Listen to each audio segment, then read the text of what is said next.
Mayong aga sa inyo. Morning, magandang umaga. Arigatou gozaimasu, ate. So ngayong araw na ito, libing ng kapatid ko. Siyempre, update ko kayo para matapos-tapos na rin ang lahat-lahat. After ng libing guys, may pasyam yun. Yung 9 days na prayers. Busy sila ngayon, naghahanda na sila. Ayaw din namin na sobrang dami.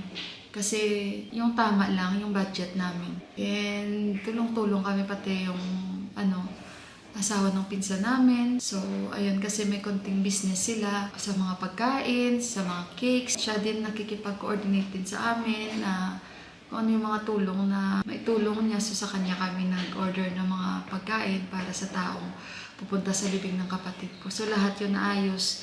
Tapos yung makakain ng magdadasal for 9 days para sa kapatid namin. Inaayos din namin. Tapos yung bayad sa magdadasal para kahit papaano ma-organize ba. Tapos sino yung in charge, yung kuya namin. Kasi since siya yung malapit sa kapatid namin. So kasi doon namin padadasalan hanggang matapos yung 9 days. Ako sa labas, namili ako ng aming uulamin. May niluto kasi si Ama nung last na moton na nagustuhan ko siya. So kaya ayun, bumili ako ng moton, 1,000 ito. Kasi nasa 1,300 yung kilo. And bumili din ako nito guys, ng sa. Mix-mix na ito, ilipat ko kayo dito. Tsaka pala guys, may kortina na kami.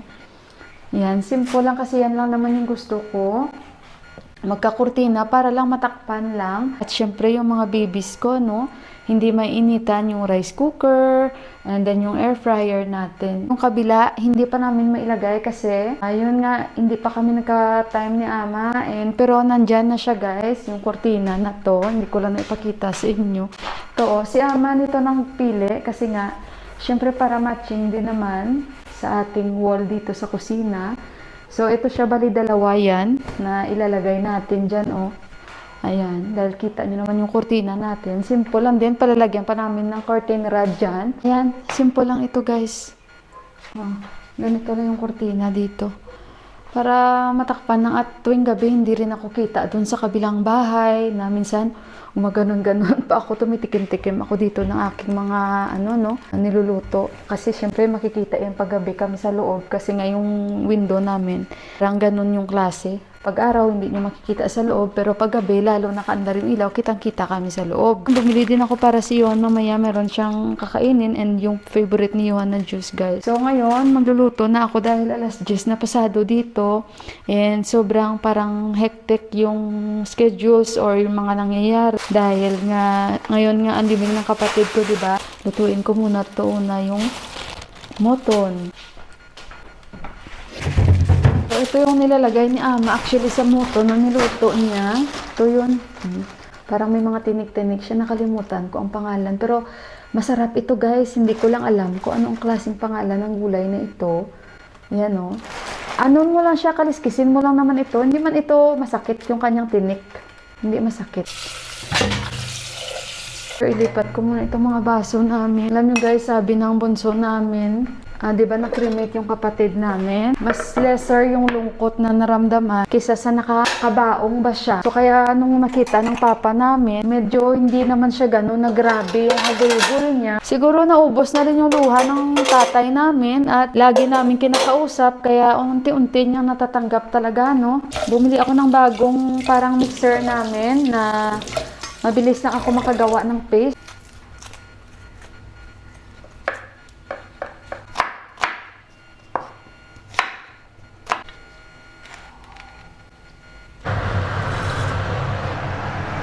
Guys, dala pa nila ni Ama to from America. Iba ang lasa talaga. Tsaka yung mga hugis nila. Dito medyo matatapang talaga guys yung kanilang mga spices.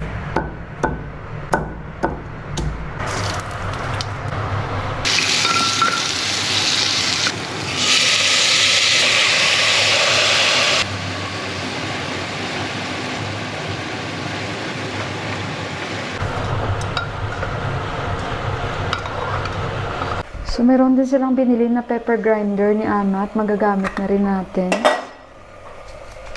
Diba? Meat masala ito.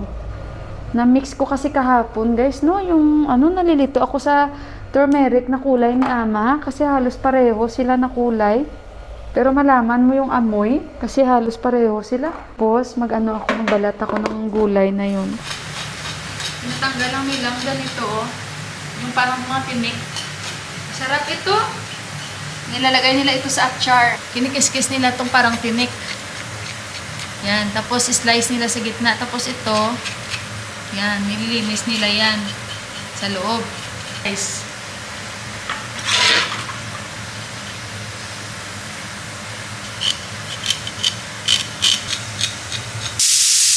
Pasan ko muna ito ha, tapos ilagay natin yan sa moton kasi ililipat ko pa yun ang moton. So, ito yung nabili natin na bagong mixer na may kasama nga siyang smoothie at pang powder.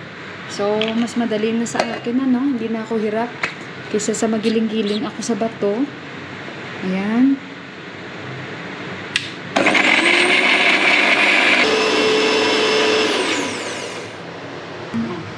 Mabilis lang. Ilagay na natin ito at mag-slice ako ng kamatis. Kunting tubig ano. Okay.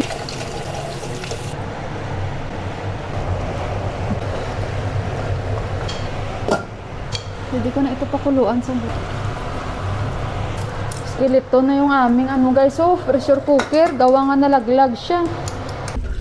So yan, ilagay ko muna ito guys, no? Tapos, siguro mga 3 whistle lang. Lutuan ito.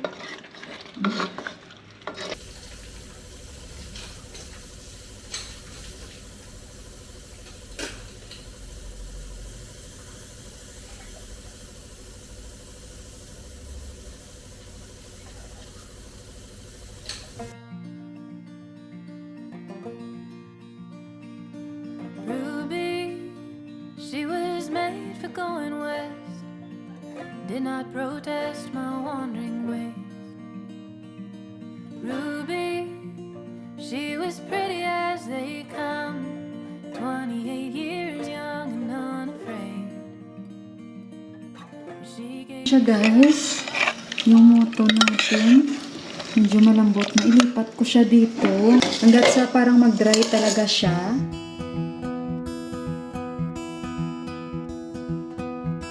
Waking up, it's gone.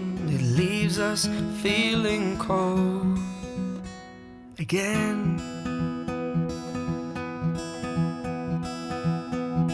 Picking up the stones our hands were made to feel. In moments like these, they show us what we've got. Yung sa nagtatanong pala, bakit hindi si Buwan nakasama? Hindi talaga siya guys makakasama kasi wala pa naman yung yung result niya sa TB. Pero may ticket na yan siya. By January, talaga sure yan, alis yan siya. Ang susundo yan, uuwi yung bunsong kapatid. Kasi yan lang hiling ni Buwan na hindi siya magta-travel na siya kasi sa haba ng travel. Tapos sa kondisyon ni Buwa na kausap nyo siya, normal si Buwa pag nakikita nyo. Pero pag once kausap nyo siya, delayed kasi nga na-stroke si Buwa, diba? Pero okay siya Yun nga lang, yung hindi nakakaalam ng story niya or history, mahirapan at baka ma-misinterpret siya na kinakausap, iba-iba ang sagot. Kasi kahit kami ang makikipag-usap, iba ang sagot. Kasi iba ang pagkakaintindi niya. Kasi maintindihan man niya, late na talaga. Yung parang ilang oras pa niya, tapos maintindihan niya. So guys, ito na yung sag ko. Hindi na ako nagdal. Yung moto, nilagyan ko siya ng konting sabaw.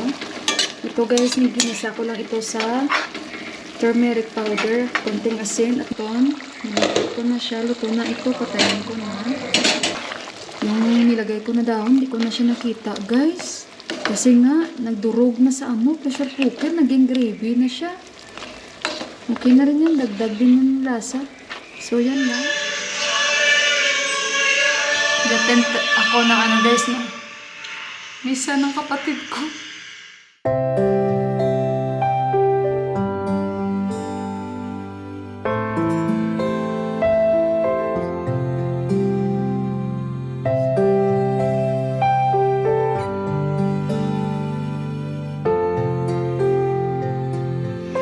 Yung pare na ni-request